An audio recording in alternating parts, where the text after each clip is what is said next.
Before we take on questions, I would like to have the privilege of asking a couple of questions to John myself. Sure.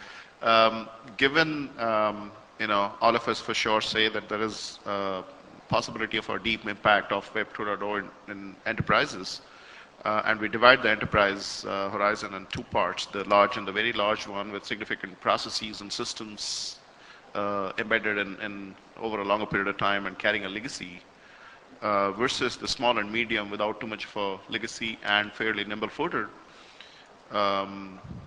What's your view to adoption of this kind of a technology to business advantage in small and medium versus large and very large enterprises?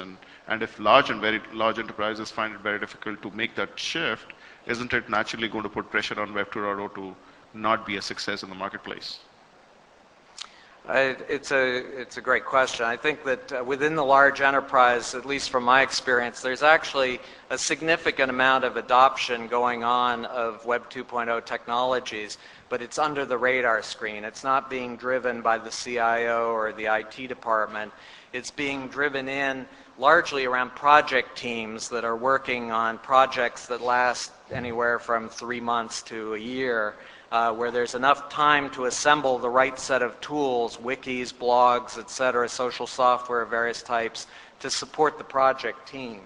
So it's small pockets within the enterprise that are already starting to move into this technology, in part because it is so easy and lightweight to adopt and does not require a lot of significant support from the IT departments.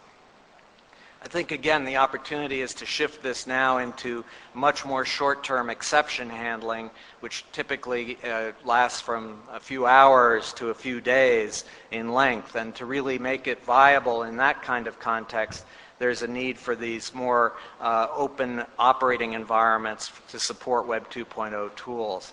And I think in the meantime, a lot of the opportunity is for Web 2.0 to come into the smaller enterprises. And I would say in particular, I see an opportunity in emerging markets where the notion of collaboration across a large number of enterprises, smaller enterprises, bootstrapping their way into various markets on a global scale, is a particularly rich environment for the adoption of this technology. So I think it's going to come in on multiple avenues to lead to a critical mass of adoption. Thanks, John. I have more questions, but I think we'll take questions from the audience first. We have friends helping with mics, I suppose. So Ken, is this? Yeah, go ahead. You have to just briefly introduce yourself and then go ahead with the question, please.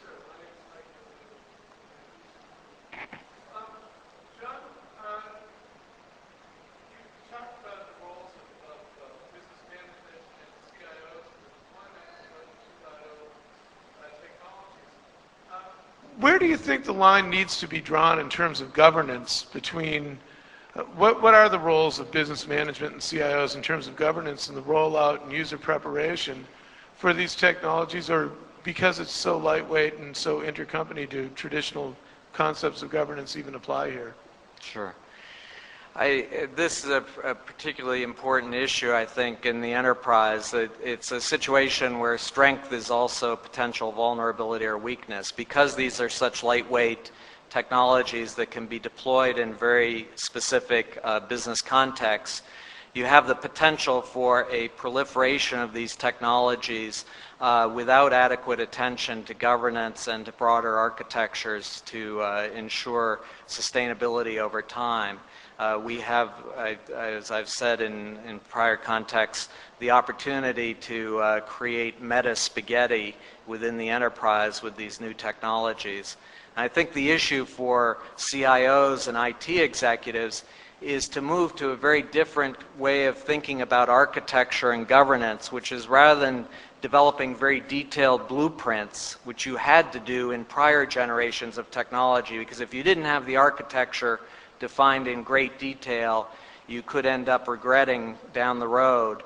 In this kind of more lightweight, flexible set of technologies, the real challenge is early on to define a set of very limited governance principles that will help to guide the deployment of the technology, and then to refine and extend those governance principles over time as more experience accumulates with the technology and more sense of where the opportunities are for deployment of the technology.